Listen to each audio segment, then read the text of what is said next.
आज का टॉपिक है पेशेंस। पेशेंस होना बहुत ज़रूरी है, बट क्लियरली मैं बहुत इम्पेशेंट इंसान हूँ, तो वो चीज़ कैसे ग्रो करे? सर पेशेंस मेरे अकॉर्डिंग मुझे इसका कोई मतलब नहीं पता है।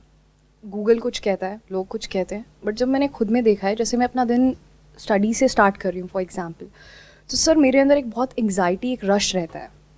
कोई चीज़ मैंने अगर बहुत टाइम रिपीट कर दी, मैं गिव अप नहीं करती हूँ, कभी भी नहीं, बट वो पेशेंस के साथ थोड़े टाइम में बहुत डेडली लगने लगता है कि अब ये चीज़ें हो नहीं रही हैं, मज़ा नहीं आ रहा है, लाइव फील नहीं हो रहा है, पता है कि सुबह उठ के रोज़ एक काम रिपीट करना है। So I don't understand what is patient actually, and I want to understand from you sir. Sir basically अगर हमें किसी भी फील्ड में, अगर करियर वाइज या अगर हम ग्रोथ की बात करें, अगर किसी में भी एक्सेल करना है, तो वो हमें पता है ओवरनाइट नहीं होने वाला है। We have to work really hard, और उसके लिए पेशेंस हमें बहुत ज़्यादा चाहिए। फॉर एग्जांपल मैं फिटनेस कंटेंट बना रहा हूँ 2 सालों से। पहले 1.5 साल कुछ रिटर्न नहीं आया तो आए डाउन मोमेंट्स, चलो क्विट कर देते हैं, कुछ मॉनेटरी बेनिफिट नहीं हो रहा, लेकिन वो पेशेंस रखा कि एक स्किल समझी कि नहीं पेशेंस रखेंगे, आएगा, बाद में आएगा, तो अब वो उसके 10x रिटर्न दिखते हैं।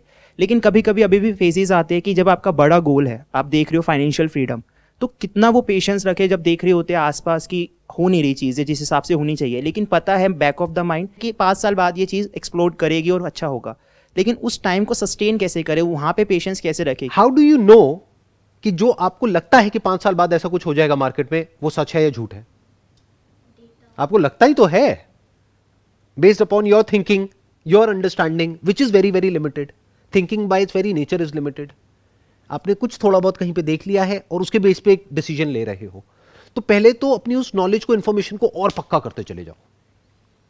You must have a clear cut explanation and logic behind whatever you are saying.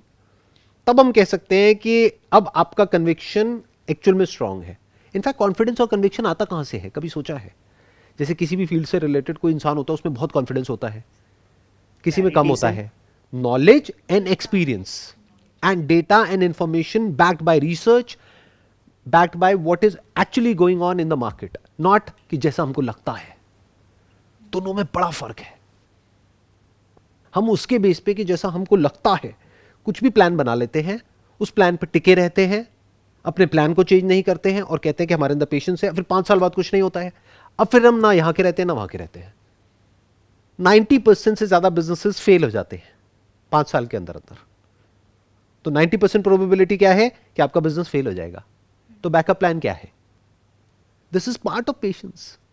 जैसे गाड़ी अगर पंचर हो गई तो एक है ऑप्टिमिज्म, एक्साइटमेंट कि अरे मेरी गाड़ी तो पंचर हो ही नहीं सकती, और हो गई तो देख लेंगे ना, कर लेंगे, तब की तब देखी जाएगी। समझ गए प्रॉब्लम?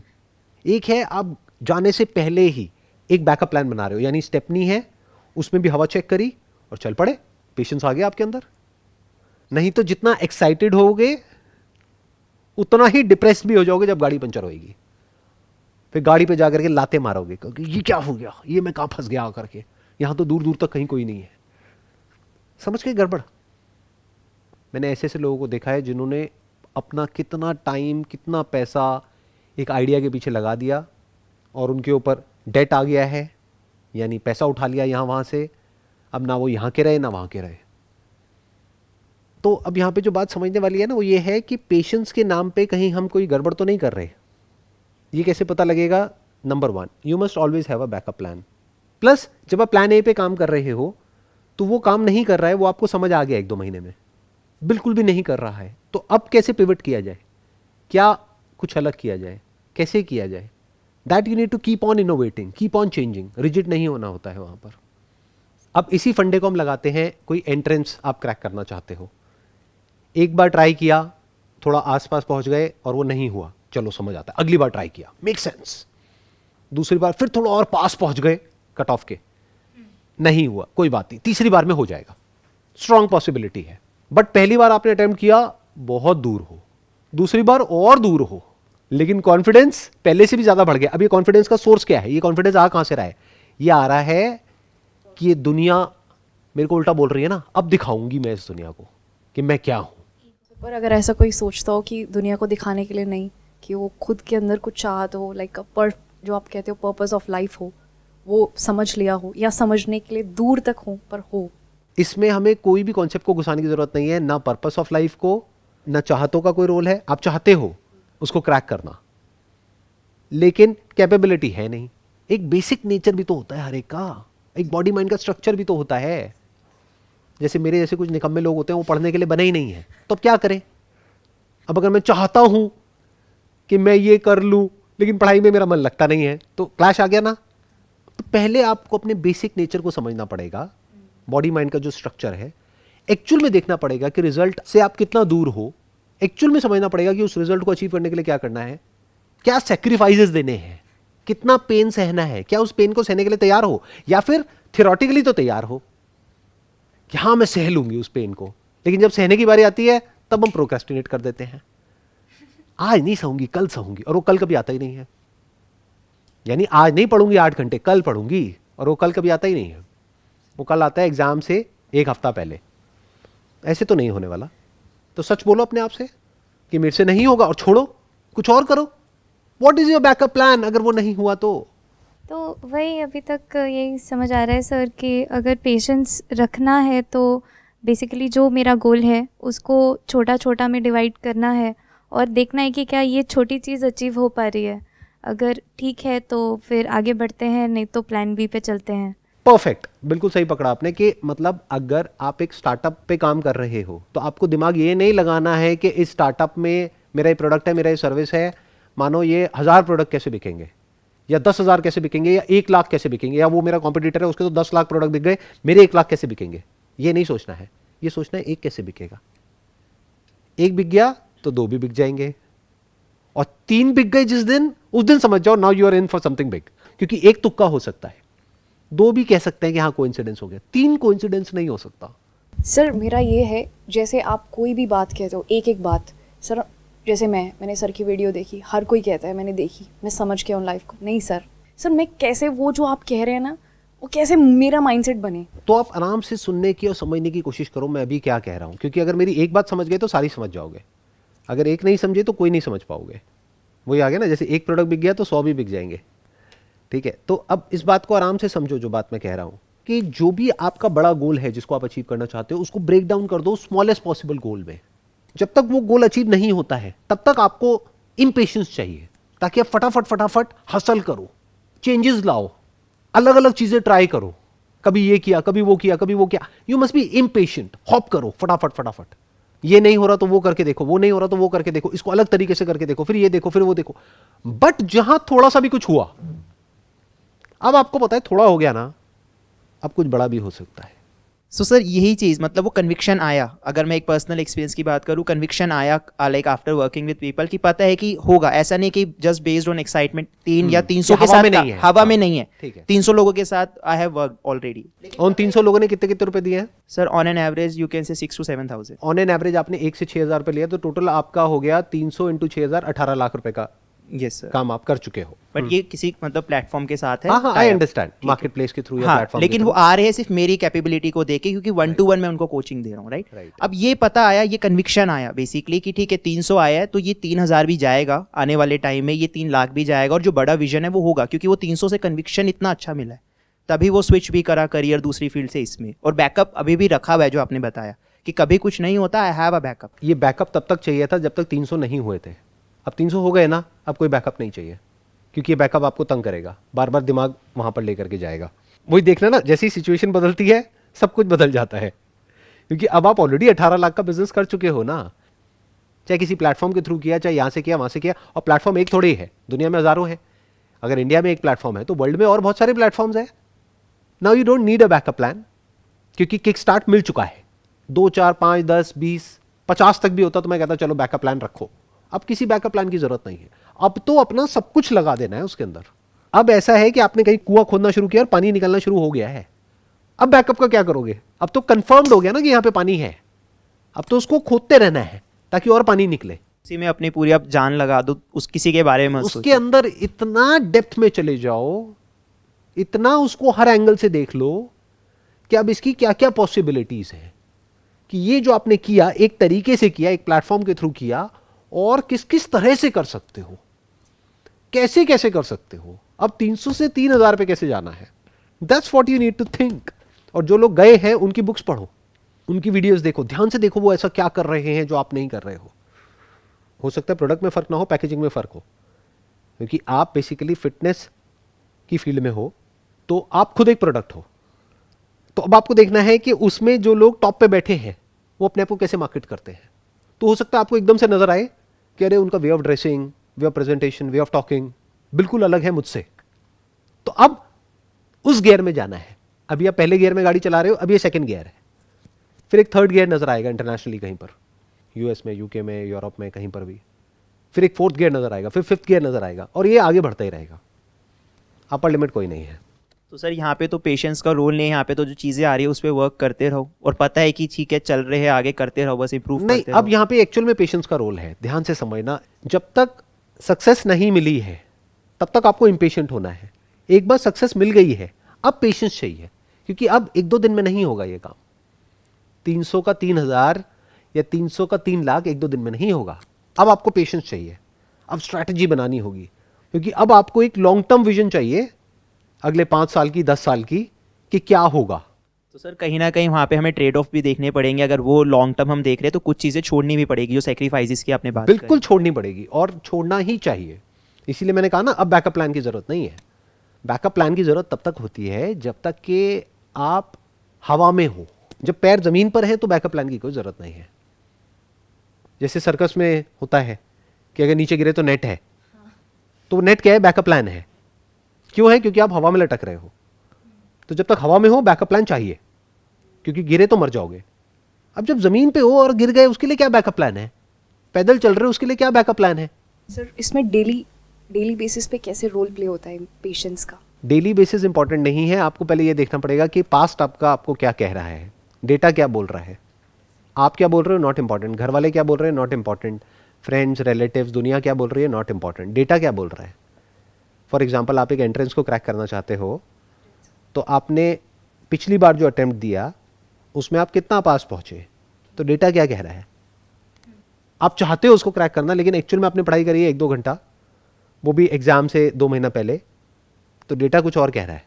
सर यहाँ पे एक ये चीज़ था कि जब जैसे आपने वो कहा कि जब 300 कस्टमर्स हो गए तो अब हमें बैकअप प्लान नहीं चाहिए, तो यहाँ पे कई बार एक्सपेक्टेड रिज़ल्ट ही आए ऐसा तो ज़रूरी नहीं है। कई बार हम जो सोचते हैं वो नहीं होता है, तो उस पॉइंट पे हम कैसे मतलब चलते रहे? क्यों चलते रहना है? डेटा क्या कह रहा है? डेटा तो कह रहे 300 कस्टमर्स आ गए हैं, मतलब अपना अगर plan डेटा तो कह रहा है कि 300 कस्टमर्स आ गए हैं, तो दैट मीन्स कि किसी वजह से ही आए हैं, ऐसे ही तो नहीं आ गए। अपने आप तो खुद चल करके नहीं आ गए, कुछ तो आपने एफर्ट किया ही होगा, बहुत कुछ किया होगा तभी आए। कोई छोटा नंबर तो नहीं होता 300। तो जब 300 आ गए तो 600 भी आ सकते हैं, 1000 भी आ सकते हैं, 2000 भी आ सकते हैं। बट नहीं आए तो अब समझना पड़ेगा, नहीं आए तो बिल्कुल वैलिड पॉइंट है, बट क्यों नहीं आए? क्या मार्केट चेंज हो रही है? जैसे फॉर एग्जांपल कोविड की वजह से लॉकडाउन लगा, बहुत सारे लोगों के जो रेस्टोरेंट्स थे वो बंद हो गए। क्यों? क्योंकि उनकी जगह का रेंट था, जो मकान मालिक था उसने रेंट कम किया नहीं, उनके पास में रेंट देने के पैसे नहीं, तो उनका रेस्टोरेंट बंद हो गया। तो आप ये पूछ रहे हो कि अगर नहीं हुआ तो, ये तब पूछ रहे हो जब तक वो रेस्टोरेंट नहीं चला है, यानी अपने खर्चे नहीं निकाल रहा है, तब तो समझ आता है। चल गया है फिर भी अगर नहीं चला तो हाँ हो सकता है। कब हो सकता है? अगर वापस से कोई दूसरा पैंडेमिक आ जाए, या फिर कोई अर्थक्वेक आ जाए, या फिर साथ में कोई ऐसा रेस्टोरेंट खुल जाए जो आपसे बेटर, आपसे कम प्राइस पे दे दे, तो अब आपको अपने आप को चेंज करना होगा। बट वो तो कहीं भी हो सकता है, वो तो जॉब में भी होता है। जॉब में आपने बहुत एफर्ट किया और उसके बाद में आपको निकाल दिया, तो आप क्या करोगे? वही मतलब अनफेवरेबल सर्कमस्टेंसेस वो तो में कहीं भी हो सकते हैं। But all I am saying is कि अगर आपकी एक जॉब लग गई है अपनी कैपेबिलिटी के बेस पे, तो दूसरी भी लग सकती है। बट अगर 3 लग गई हैं अलग अलग कंपनीज में, अब 30 भी मिल सकती है, 300 भी मिल सकती है, 3000 भी मिल सकती है। समझ गए? एक तुक्के से मिल सकती है। अगर आपको एक जॉब मिली है, उसके बेस पर आप एक्साइटेड हो रहे हो, मैं तो ये हूं, मैं तो वो हूं, हो सकता है उस कंपनी से आपको निकाल दे, दूसरी जॉब आपको मिले ही ना। तो अभी ज्यादा पेशेंस नहीं चाहिए, अभी अपने आप को आजमाना है, सेटल नहीं हो जाना है। लोग ये गड़बड़ कर बैठते हैं, फिर बाद में बुरी तरीके से फंसते हैं। ये टाइम सही है अपने आप को आजमाने का। क्यों? क्योंकि अभी शादी नहीं हुई है, बच्चे नहीं हुए हैं, तो अपने आप को आजमाओ। यानी एक कंपनी में काम करो 1 साल तक, इमीडिएटली सेकंड के लिए ट्राई करो, वहां पे 1 साल काम करो, फिर थर्ड के लिए ट्राई करो, फिर जाकर के 25, 26, 28 साल की एज में जाकर के कहीं पे सेटल हो जाओ, क्योंकि आपको अब टेंशन नहीं है। क्योंकि आपकी तीसरी या चौथी जॉब है। आपको पता है अच्छा 3 मिल गई ना, 3 जगह हो गया ना, तो 30 भी हो सकता है, 300 भी हो सकता है। समझ गए ना इस फंडे को हमने कैसे वहां पे अप्लाई किया। बट आप एक जॉब के भरोसे बैठे हो, आपने कहा नहीं अब तो जीना यहां मरना यहां, और एक्चुअल में 15 साल बाद उन्होंने आपको निकाल दिया। अब दूसरी जॉब मिलती कैसे है वो आपको पता ही नहीं। अब ऐसे पॉइंट पे जा करके जब पूरी फैमिली आप पे डिपेंड करती है, खर्चे आपने अपने बढ़ा लिए हैं, अब मार्केट में आप धक्के खा रहे हो कि मेरे को जॉब मिल जाए, बट कभी आपने अपने आप को आजमाया ही नहीं। मैंने क्या कहा, जब तक सक्सेस नहीं मिलती है तब तक इम्पेशेंस चाहिए। 1 साल में जॉब करी, छोड़ा, अभी पेशेंस की जरूरत नहीं है। फिर दूसरी कंपनी में गए, वहां पे भी वो नहीं मिला जो चाहिए, छोड़ा। ठीक है, रेज्यूम पे बुरा ना लगे, 1 साल में उसको भी छोड़ा, तीसरे साल में उसको भी छोड़ा। अब जा करके आपको चौथी या पांचवी या छठी ऐसी एक जॉब मिली जहां पर जा करके आपको वो मिल गया है जो आपको चाहिए था। अब यहां पे पेशेंस चाहिए, अब वहां पे टिकना है, क्योंकि अगर उसको छोड़ दिया तो पछताओगे जिंदगी भर। आया पकड़ में? आपने एक बिजनेस किया, नहीं चला, छोड़ा, दूसरा किया, नहीं चला, छोड़ा, तीसरा नहीं चला, छोड़ा, अब चौथा चल गया है, इसको नहीं छोड़ना है। यहां पेशेंस चाहिए, इसको बड़ा बनाना है। इन अदर वर्ड्स, आपने बीज बोए 4 तरह के, 3 में से कोई पौधा बाहर नहीं आया, 10 दिन हो गए, 20 दिन हो गए, 1 महीना हो गया, बट एक बाहर आ गया है। उसको बड़ा होने में कई साल लगेंगे, 2 साल, 5 साल, 10 साल। वहां पेशेंस चाहिए। रिलेशन में भी ऐसा ही है। अगर आपकी रिलेशनशिप टॉक्सिक है, वहां पेशेंस नहीं चाहिए जी, वहां तो ब्रेकअप चाहिए, वहां तो इम्पेशेंस चाहिए। कि अगर समझ आ रहा है कि लॉन्ग टर्म में हमारा कुछ भी फ्यूचर नहीं है, साथ में कुछ भी नजर नहीं आ रहा है, फिर भी आप साथ में रहे चले जा रहे हो क्योंकि आप में बहुत पेशेंस है, आप सब कुछ टॉलरेट कर लेते हो, तो यहां पे पेशेंस नहीं चाहिए। बट जब कोई ऐसा इंसान मिल जाए लाइफ में जो आपको लेकर के भी उतना ही सीरियस है जितना कि आप उसको लेकर के सीरियस है, अब ये एक मिरेकल से कम नहीं है। अब यहां पे इंपेशेंस नहीं चाहिए, क्योंकि ये होने की प्रोबेबिलिटी बहुत कम है इस दुनिया में। It's nothing less than a miracle कि जिसको आप चाहते हो वो भी आपको चाहता है। फिजिकली, इमोशनली, साइकोलॉजिकली अगर एक स्ट्रांग बॉन्ड बन पा रहा है आपका किसी इंसान के साथ में, ये छोटी चीज नहीं है। तो वहां पेशेंस चाहिए, क्योंकि वहां भी अप्स एंड डाउन्स आएंगे, वहां भी प्रॉब्लम्स आएंगी, वहां पे कुछ पैचेस आएंगे, कुछ फेजेस आएंगे उस रिलेशनशिप के जो बहुत बुरे होंगे, तो वहां पे पेशेंस चाहिए। रिलेशन को खत्म नहीं करना है। सर आपने बार बार एक चीज़ जो अभी फोकस करा है कि जब तुम्हें पता चल गया, वो कन्विक्शन आ गया, चाहे जॉब का हो या बिजनेस का हो, कि ठीक है अब तुम्हें पेशेंस चाहिए, वो कन्विक्शन आ गया और ये भी पता है कि ये होगा, और फीलिंग्स के बेसिस पे नहीं और इमोशंस के बेसिस पे नहीं। और जैसे बिजनेस जैसे आप कर रहे हो तो आपको पता है कुछ लो फेजेस भी आते हैं जहाँ पे डाउन हो रहा है बिजनेस, राइट, ग्रोथ कम हो रही है, और वहाँ पे तुम अडेप्ट करोगे, देखोगे, चेंज कर रहे हो चीज़ों को, लेकिन वो थोड़ा टाइम लेती है, एकदम से नहीं होता। अगर कोई मार्केट में चेंज आया है, कुछ भी ऐसा, तो उस टाइम पे अपने आप को इवॉल्व तो कर रहे हैं, लेकिन इवॉल्व के टाइम पे पेशेंस चाहिए। तो क्या ऐसा अपने आप को बोले, क्योंकि कभी कभी वो कह तो रहे हाँ पेशेंस चाहिए और अडेप्ट कर रहे, टाइम लग रहा है, लेकिन उस टाइम पे माइट भी वो फाइनेंशियली या कुछ भी चीज़ें जो अफेक्ट कर रही है, तो उस टाइम पे क्या कर सकते हैं? उस टाइम पे 2 चीज़ों का ध्यान रखना है। एक कि बुरे वक्त के लिए पहले से तैयार रहना है। आप एक बिजनेस कर रहे हो, आज आप कह रहे हो कि मेरे 300 कस्टमर्स हो गए और 6,000 रुपये मैंने लिए, 18 लाख रुपए यहाँ से लिए, बाकी प्लेटफॉर्म ने ले लिए, थोड़ा बहुत आपको मिल गया। तो इसको पैसे को उड़ाना नहीं है, जोड़ लो, फालतू का खर्चा नहीं करना है, क्योंकि ये हमेशा के लिए रहने वाला नहीं है, अप एंड डाउन चलता रहेगा। फाइनेंशियल फ्रीडम जिसकी मैं बात करता हूँ वो ये नहीं है कि आपको बहुत पैसा आने लग जाएगा। बहुत पैसा क्या होता है, बहुत लोग हैं उनके पास बहुत पैसा आता है, उनके खर्चे भी बहुत होते हैं। तो फाइनेंशियल फ्रीडम का मतलब ये है आपके खर्चे कम से कम, कमाई ज़्यादा से ज़्यादा। बट अगर कमाई 0 भी हो जाए तो आपकी इतनी सेविंग्स है कि उस सेविंग से जो इंटरेस्ट आ रहा है वो आपके खर्चों को पूरा कर रहा है, तब कह सकते हैं फाइनेंशियली फ्री हो। सर ये तो फाइनेंशियल एस्पेक्ट हो गया, लेकिन पर्सनल लेवल पे जो इमोशंस लेवल पे एक हम डाउन फील कर रहे होते हैं, लेकिन कन्विक्शन होती है तो वो चलता रहेगा, लेकिन उस डाउन फेज को कैसे अप करें? ठीक है, फाइनेंशियली बैकअप प्लान है, that is what I am saying. ये जो आप इमोशनली डाउन फील करते हो उसके पीछे एक रीज़न होता है।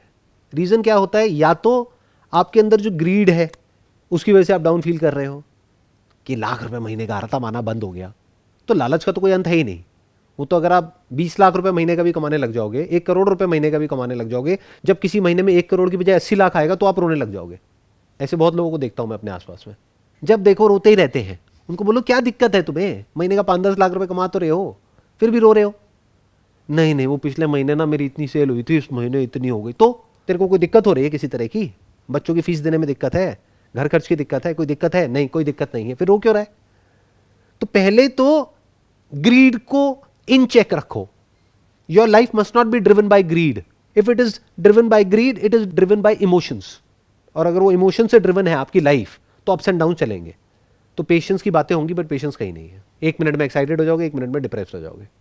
बिजनेस में you have to be very very practical. Business हो, जॉब हो, even in relationship for that matter. देखो तीनों चीजों को मैंने कैसे कनेक्ट कर दिया. बिजनेस, जॉब और रिलेशनशिप, तीनों में फंडा सेम है. एक्साइटमेंट के बेस पे डिसीजन नहीं लेना है, ग्रीड के बेस पे नहीं लेना है, फियर के बेस पे नहीं लेना है. आपको हमेशा प्रैक्टिकल रहना है. तो प्रैक्टिकल का मतलब क्या होता है? नंबर 1, बुरा वक्त आए तो उसके लिए पूरी तरीके से तैयार हो जाओ, तो झटका नहीं लगेगा, इमोशंस में उथल पुथल नहीं होगी. आप चाहे जॉब में हो चाहे बिजनेस में हो, अगर आपके पास में अगले 1 साल की या 2 साल की सेविंग्स हैं, तो इतना बड़ा झटका नहीं लगेगा. जितना बड़ा तब लगेगा जब आपके सर पे कर्जा है, घर का लोन, गाड़ी का लोन, इसका लोन, उसका लोन, और जॉब भी चली गई. इसे बोलते हैं झटका. अब होएगा इमोशंस में उथल पुथल. ये क्या है? Lack of planning, lack of understanding of the future. एक तरफ से इमोशनल स्टेबिलिटी के लिए आपको क्या चाहिए? आपको सिक्योरिटी चाहिए. वो सिक्योरिटी मिलती है प्लानिंग से, सेविंग्स से. तो ये जो हमारे इंडिया में सेविंग्स माइंडसेट है, ये बड़ा कमाल का माइंडसेट है. वेस्ट में कंजम्पशन माइंडसेट है, और हम सब उनको देख करके कॉपी कर रहे हैं. हम सबका भी माइंडसेट धीरे धीरे कंजम्पशन माइंडसेट होता जा रहा है. बड़ा खतरनाक है माइंडसेट. जैसे मेरी लाइफ का एक सिंपल सा फंडा रहा है, आज से नहीं, शुरू से ही, कि गाड़ी लेनी है तो डाउन पेमेंट पे लेनी है, फाइनेंस नहीं करानी. सर पे 1 रुपए का भी कर्जा नहीं रखना है किसी भी तरह का, तो कोई लोड भी नहीं है. अब उल्टे पुल्टे मैं रिस्क उठा रहा हूं, मैं ये कर दूंगा, मैं वो कर दूंगा, यहां से लोन ले लिया, घर गिरवी रख दिया, ये कर दिया, वो कर दिया. तो फिर पेशेंस कहां है वहां पर? इमोशनल स्टेबिलिटी कहां है? वहां पे तो आप फड़फड़ाए हुए हो, डरे हुए हो, भाग रहे हो पागलों की तरह. सही डिसीजन कैसे लोगे? तो पेशेंस की जो फाउंडेशन है वो क्या है? Proper planning. अगर ये होगा तो माइंड आपका वैसे ही पीसफुल होगा. बट इतना भी माइंड पीसफुल नहीं हो जाना चाहिए कि आप कुछ करो ही ना. आप कहो अब तो सेविंग्स पड़ी तो है, क्या फर्क पड़ता है, तो आप बिजनेस से आउट हो जाओगे. You will become redundant. Business में लोग टाइम के साथ साथ में अगर अपने आप को नहीं बदलते हैं तो वो आउट हो जाते हैं.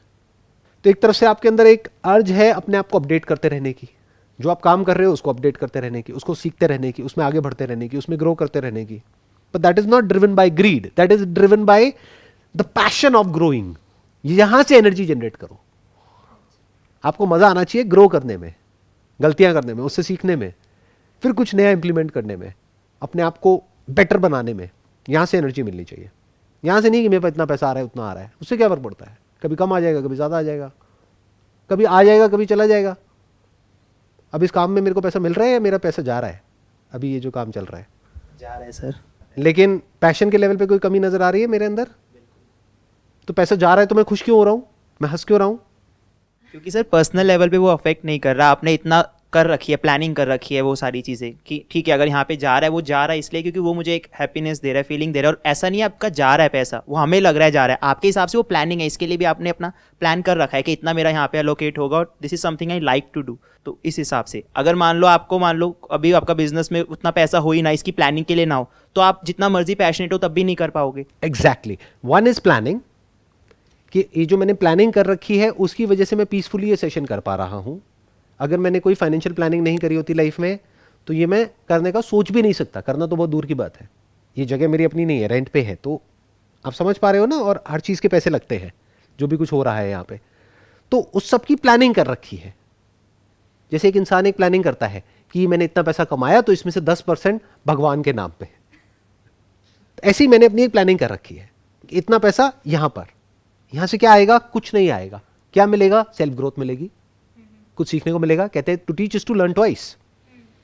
तो आपको लग रहा है कि मैं आपको कुछ सिखा रहा हूं, अरे मैं तो खुद सीख रहा हूं, मुझे आपकी क्या पड़ी है.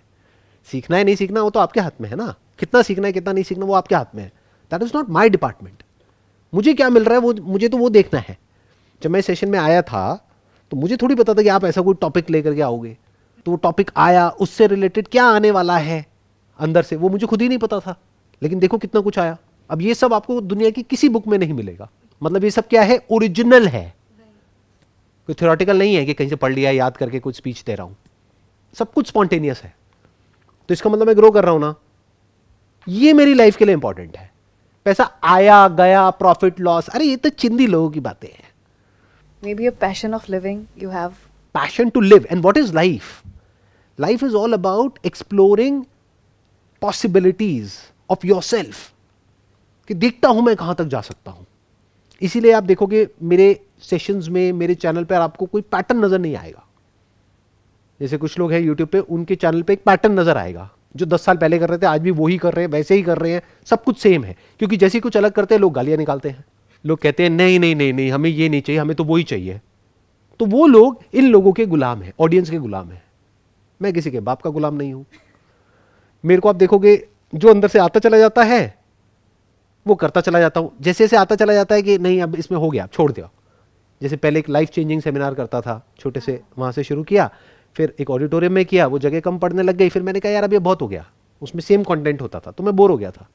मैंने कहा लोगों को तो बहुत मजा आ रहा है, मुझे मजा नहीं आ रहा, सेम कब तक करता रहूंगा। तो वो करता रहा 6 महीने तक, साल तक। फिर उसके बाद में एक स्टेडियम में लास्ट लाइफ चेंजिंग सेमिनार किया, खत्म, टॉपिक क्लोज। उसके बाद जो भी कुछ किया उस सब में अलग है, हर सेशन में अलग कंटेंट है। इस तरह से सोचना होता है कि what is the main focus area of your life.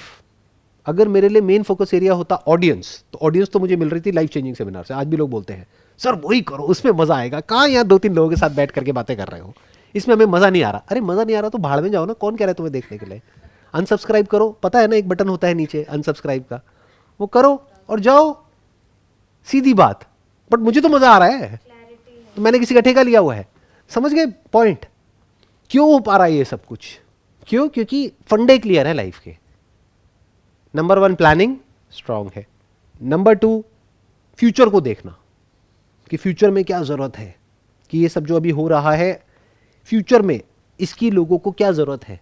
आने वाले 5 साल बाद, 10 साल बाद, 20 साल बाद, 100 साल बाद, मैं तो वहां देख रहा हूं। मेरा इंटरेस्ट सिर्फ ये 1-2 साल 5 साल पे नहीं है, मैं तो ये देख रहा हूं 100 साल बाद दुनिया में कितनी जरूरत होगी इस तरह के कुछ की, जहां पर डायरेक्ट बात उनको समझने को मिलेगी। बीच में कोई ठेकेदार नहीं है, जैसे धर्म के ठेकेदार होते हैं ना, बीच में मीडिएटर आ जाते हैं। No mediator of any kind, direct 500 साल बाद भी कोई बंदा बैठा होगा, डायरेक्ट देखेगा जो देखेगा। इस तरह से जब आप चीजों को समझ लेते हो, यानी your life is not driven by greed और फियर। कोई देखता है देखे, नहीं तो भाड़ में जाए। फियर नहीं है, ग्रीड, क्या चाहिए, क्या दोगे, कुछ नहीं चाहिए। लेकिन एनर्जी में अभी भी कोई कमी नहीं है, पैशन में अभी भी कोई कमी नहीं है। समझ पा रहे हो किस तरह से मैं चीजों को एक्सप्लेन कर रहा हूं? I am not just telling you to do it. एक थ्योरेटिकली कोई कुछ बोल रहा है और खुद कुछ और कर रहा है। I am doing it, I am actually living it. तो ये मत देखो कि मैं क्या बोल रहा हूं, ये देखो कि मैं जी कैसे रहा हूं। आपको सब कुछ समझ आ जाएगा। एक स्टेज ऐसी आ जाती है लाइफ में जिसके बाद में पेशेंस का भी कोई रोल नहीं होता है, क्योंकि पेशेंस में इट इज इंप्लाइड कि टाइम है। But once you are free from time तो पेशेंस भी नहीं चाहिए। Now I don't need patience. For example, ये जो मैं अभी कर रहा हूं, इसके लिए अगर मुझे कोई एक्सपेक्टेशन है कि इसको करके ये होगा 1 साल बाद, 2 साल बाद, 5 साल बाद, 10 साल बाद, तो पेशेंस चाहिए ना। अगर कोई एक्सपेक्टेशन ही नहीं है तो, जैसे मंदिर में जाते हो पूजा करने, तो वो 2 तरह की होती है ना। एक तो हाथ जोड़ करके कुछ मांग रहे हो भिखारियों की तरह, हे भगवान मुझे ये चाहिए, वो चाहिए, वो चाहिए, वो चाहिए। अगर मांग लिया तो पेशेंस चाहिए। अगर कुछ मांगा ही नहीं, जा करके थैंक्स करके आ गए, तो अब क्यों चाहिए patience? I think that sums up the entire conversation या डिस्कशन जो भी आज हमने यहाँ पर करी है। It was pleasure talking to all of you and wish you all the best.